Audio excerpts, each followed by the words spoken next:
बात बेबाक में आपका स्वागत है। मैं आज आपसे पश्चिम बंगाल के पॉलिटिकल डेवलपमेंट पर बात करूंगा। आपको ज्ञात है कि पश्चिम बंगाल में सरकार बनी, जिस समय शपथ ग्रहण हुआ शुभेंदु अधिकारी का, उस समय तो केवल उनके साथ 5 मंत्रियों का शपथ ग्रहण हुआ, लेकिन अब कल 35 मंत्रियों ने उसके साथ शपथ ली है। यानी अब टोटल मंत्रियों की संख्या 41 हो गई है। इस मंत्रिमंडल में बहुत बैलेंस्ड बनाया है। सभी क्षेत्र, सभी जाति संप्रदाय को ध्यान में रखकर यह बनाया गया है। टीएमसी की जो सरकार थी वह कलकत्ता सेंट्रिक थी, यानी कलकत्ता के आधे से अधिक मिनिस्टर कलकत्ता के 100 किलोमीटर के इर्द गिर्द के लोग थे। लेकिन यह कलकत्ता का भी रिप्रेजेंटेशन है। जाहिर है कलकत्ता में जनसंख्या अधिक है तो वहाँ के तो रिप्रेजेंटेशन रहेंगे ही, लेकिन दूसरे क्षेत्रों में जैसे नॉर्थ बंगाल या झारग्राम इत्यादि से भी मंत्रियों को लिया गया है और सभी मतुआ समुदाय से, ओबीसी से, सारे वर्गों का प्रतिनिधित्व दिया गया है।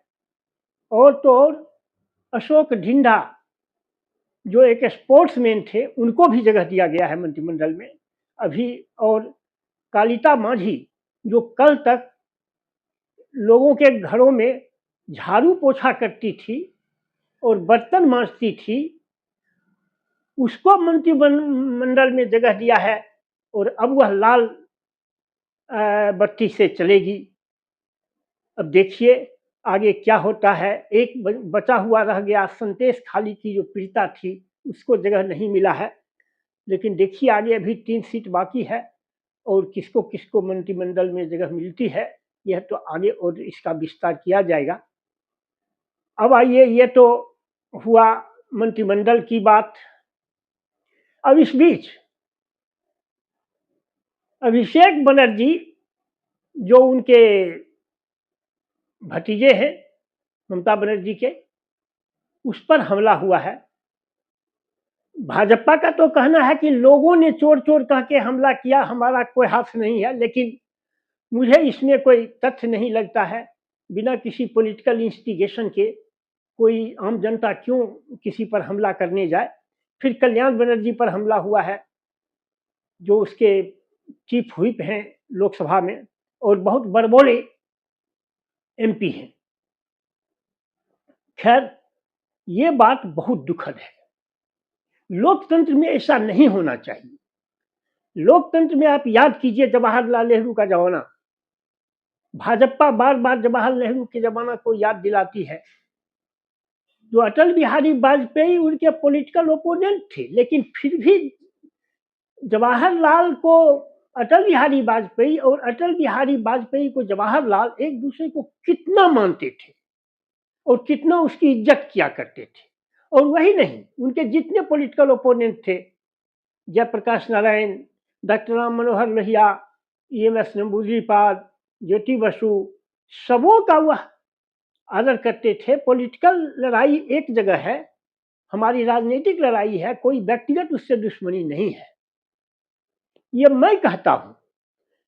लेकिन तृणमूल कांग्रेस को यह कहने का कोई नैतिक अधिकार नहीं है।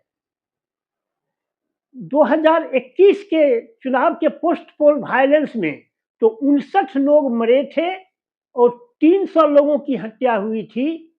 रातों रात 1500 CPM के दफ्तरों पर कब्जा कर लिया टीएमसी के गुंडों ने। जितनी हिंसा, पोस्ट पोल हिंसा टीएमसी वालों ने किया, वह 75 साल के इतिहास में अद्वितीय है। यह नारी नहीं थी, यह राक्षसनी थी। तारका, ये सुरसा, लंकनी, इस तीनों के हाइब्रिड को अगर जमा किया जाता तो उससे जो नारी पैदा होती वह ममता बनर्जी थी। यह राक्षसनी थी। हिंसा करने में इसे कोई परहेज नहीं, हिंसा से इसे कोई परहेज नहीं था। बहुत फाइटर थी। ये उसके पर्सनैलिटी का एक पहलू है, लेकिन रक्त देखकर वह तनिक विचलित नहीं होती थी। यह उसके पर्सनैलिटी की एक दूसरा पहलू है।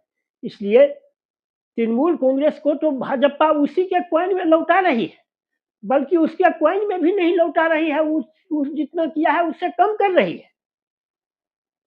जो दूसरे जो डेमोक्रेटिक ट्रेंड के लोग हैं, उनके लिए यह चिंताजनक है। लेकिन तृणमूल और भाजपा तो दोनों तो एक ही थैले के चट्टे बट्टे हैं। आखिर आपको याद होगा तब अटल बिहारी वाजपेयी के सरकार में तृणमूल भी मंत्री थी, ये रेल मंत्री थी ममता बनर्जी, और लेफ्ट फ्रंट को हटाने के लिए यह कितना भाजपा और आरएसएस वाले को वहां प्रश्रय दिया। तो आज भस्मासुर भूतनाथ पर चढ़ दौड़ा है। आपने आरएसएस और बीजेपी को प्रमोट किया तो अब आप ही के माथे पर आ गई है, तो अब आप चिल्ला रहे हैं। अरे जैसी करनी वैसी भरनी, जैसा कर्म किए हैं वह भर रहे हैं।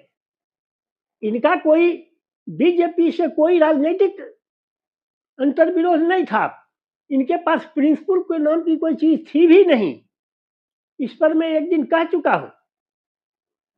तो इसलिए ये दुखद हुआ है, जो डेमोक्रेटिक नॉर्म्स के लोग हैं, जो लोकतंत्र की को असल रूप में देखना चाहते हैं, उनके लिए यह चिंता का विषय है।